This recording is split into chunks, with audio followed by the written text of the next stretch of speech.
Today, I'm going to be buying the most expensive game on the Google Play Store. After doing a quick Google search, I found the top 3 most expensive games. This includes Jungle Adventure Running at $264, Dagger Toss at $389, and Fisherpunk at a staggering $400. This makes Fisherpunk the clear winner, with a price tag that costs more than the average plane ticket. So the first thing that I want to do is to see what the game has to offer. Fisherpunk claims that it's the most valuable game in the universe, and whoever who buys it proves that they are rich.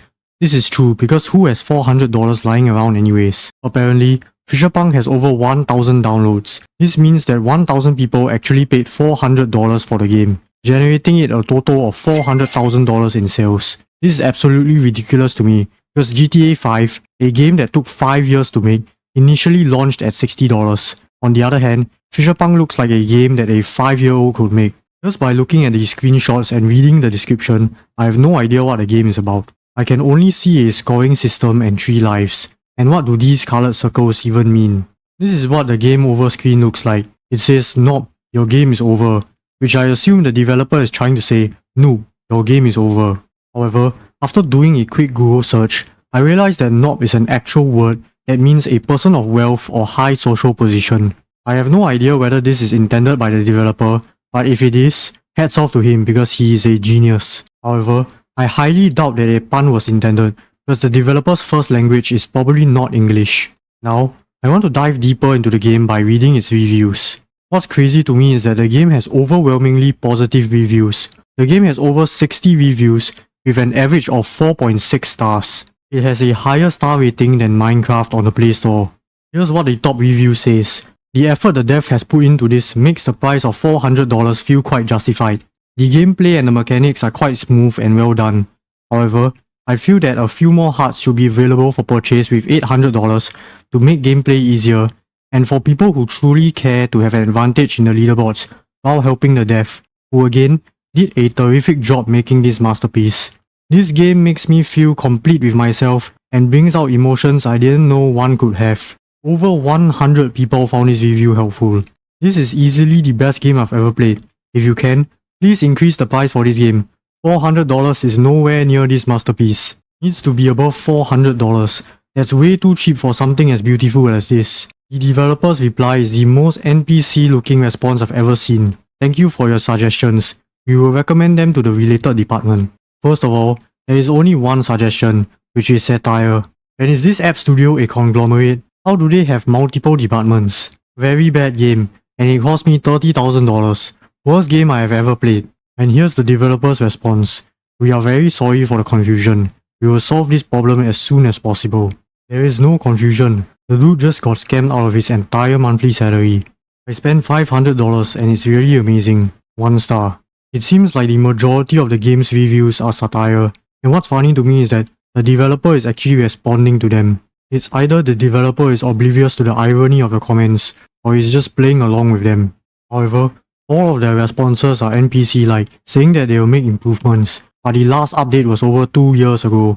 Now, it's time to buy the game and play to see whether it's worth $400 US. I'm based in Singapore, so the game costs $549 here.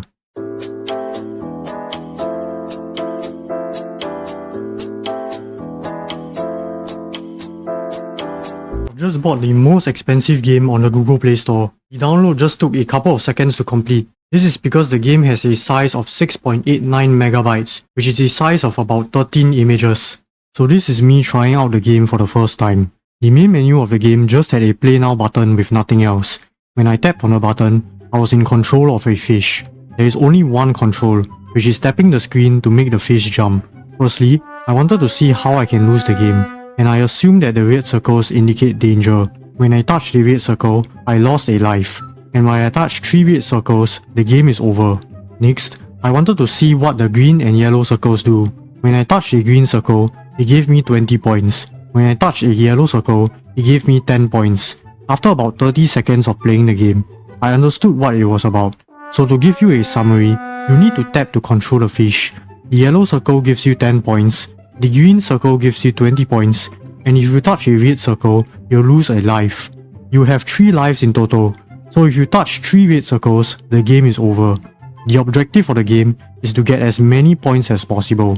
The game reminded me of Flappy Bird, because all you have to do is to touch the screen to control your character. However, Fisherpunk is way easier and there is no real challenge to the game. What made Flappy Bird addictive was the challenging aspect of it, and it makes you frustrated if you lose. However, Fisherpunk does not have the same effect. This is because there are two little red circles on the screen and they are moving too slowly. Playing the game just made me feel bored, and the only way I'll lose is if I purposely touch the red circles. This is similar to the dinosaur game on Chrome. It's so easy until you have to purposely miss a jump to lose the game. Otherwise, it will go on and on until you lose your sanity. These types of games make you feel even more bored when you play them. In fact, staring at a wall might be more interesting. Overall, I'll give Fisherpunk a 1-star rating because it's one of the worst games I've ever played. However, I need to give props to the developer for putting the most expensive game in the title. This is because Fisherpunk is ranking on the first page of Google search for the keyword. This shows that the developer purposely utilized SEO for the game. That being said, most games rely on in-app purchases to make money. A price point of $400 for any game cannot be justifiable unless it's a bundle. So the developer of the game is T09 App Studio, and they published other apps as well. This includes a football game, Video Koan, Developer Console, and a Scanner Plus app. But the most successful app by them is still Fisherpunk because more than 1,000 people bought it. This is quite sketchy because these people actually paid $400 for it. I don't know how extensive the app review process for Google Play is, but this game could very well be part of a money laundering campaign. However, considering that some people are willing to pay hundreds of thousands of dollars for a JPEG, $400 might not seem like a big deal after all. If you like this video, do give it a like and subscribe to the channel. My goal is 1,000 subscribers by the end of the year, so I'll be grateful if you can help me hit it. If you are interested in finance like stocks and cryptocurrencies, you can watch one of the videos that is shown on the screen right now.